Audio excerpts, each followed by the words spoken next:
مرحبا بكم في درس جديد من دروس تعلم اللغة الكردية لغير الناطقين بها، وهذا الدرس هو تكملة للأحرف الكردية الساكنة.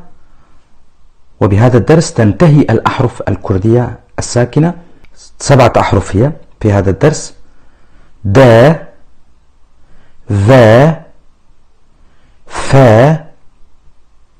ز، ج، ج، ي. أمثلة على هذه الأحرف: د، دايك، د، دايك والدة أم. ذ، ذدنج، ذ، ذدنج صدى. ف، في شك، ف، في شك طلقة. ز، زير، ز، زير ذهب.